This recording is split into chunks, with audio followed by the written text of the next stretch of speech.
আমি যখন নিজের ভালোটা বলি সেরকম খারাপটাও বলি। আমি যখন আগের বছর জগন্নাথ ঠাকুরের জন্য খিচুড়ি রান্না করেছিলাম তখন একটুও নুন হয়নি, সত্যি একটুও নুন হয়নি। আমি সন্দক লবণের কিছুই বুঝতাম না তখন।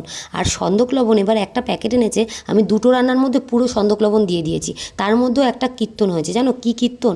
এই যে অতগুলো চাল আমি এইটুকুনি একটা ডেচকির মধ্যে বসিয়েছি, মানে এই ডেচকিটা দেখে আমি বলেছিলাম এটা তো 5 কেজির ডেচকি, আর আমার বর বলছে না এতে কিন্তু 1 কেজির বেশি চাল ধরবে না। আর আমি দিয়েছিলাম 1.5 কেজি চাল, জানো না আমি ভাবছিলাম যে ফেনা ভাত না হয়ে যায়। শেষমেশ আমি ছেঁকে ছেঁকে যখন তুলছি না, ফ্যানই দেখি আর নেই। মানে আমি কি বলবো, আমি তো ভয়ই পেয়ে গেছিলাম যে কি হবে। তারপর শুধু ঠাকুরকে ডাকছি, দেখো তোমার জন্য রান্না করছি, তুমি বুঝে নাও যে কি হবে কেমন হবে, কারণ আগেরবার নুন হয়নি, এবার যেন সেটা না হয় সেটাও চিন্তা করছিলাম। তারপরে আর কি আমার বরকে জোর করে ডেকেছি, মানে ও একটু ভালো বোঝে, ও ঘুমাচ্ছিল, ছেলে আরও দুজনকে ডেকে নেওয়ার পরে তারপরে আমার বর আবার ওটা ফ্যানের তলায় দিয়ে দিয়েছিল। বুঝতে পারছো, একটা গামলায় রান্না করেছি, সেটা 3টে গামলায় রেখেছি, তার মানে কতটা চাল ছিল ওখানটায়, মানে কতটা ভাত হয়েছিল।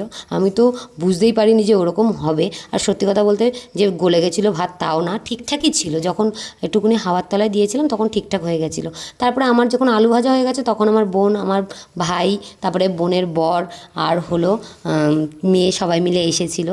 আসার পরে তারপরে আমার তো আলুর দমটা রান্না হচ্ছিলো, আর তখন প্রায় 4:30-এর বেশি বেজে গেছিলো। তারপরে আবার তো যাবো রথ নিয়ে, তোমরা তো জানোই, কালকে তো একটা ভিডিওতে দেখেছিলে যে হলো আমি রথকে পুজো দিচ্ছিলাম। রথের যখন পুজো হয়েছিল তারপরে আমরা রথ নিয়ে বেরিয়েছিলাম, কী করেছিলাম সেটাও তো তোমরা দেখবে। তারপরে দেখো আমার আলুর দমটা কেমন রান্না হয়েছিল সেটা ভাবো, মানে দেখে বলো। মানে ওকে এখন লোভই দিতে পারবে, এখন কিছু আর করতে পারবে না, কারণ কি প্রসাদ তো কালকেই শেষ হয়ে গেছে, ঝড়ের মতন শেষ হয়ে গেছে।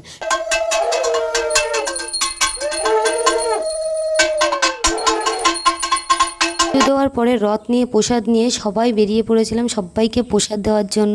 আর কি বলো তো, প্রসাদ দিতে কিন্তু আমার খুবই ভালো লাগে, আর আমার ভাই তো খুবই ভালোবাসে দিতে, ওর জন্য ও আগে থেকেই বলছে বদ্দি তুমি ধরো আমি দিয়ে দিচ্ছি। যাই হোক, যদি কেউ দেখে থাকো ভিডিওটা যে কেমন হয়েছিল প্রসাদ মানে জগন্নাথ ঠাকুরের, অবশ্যই বলো, খারাপ হলেও বলো ভালো হলেও বলো। আর এটা প্রায় 12 মিনিটের ভিডিও, আমি তোমাদের সঙ্গে কিন্তু 2 মিনিটে শেষ করলাম। কেমন লাগলো বলো, টাটা।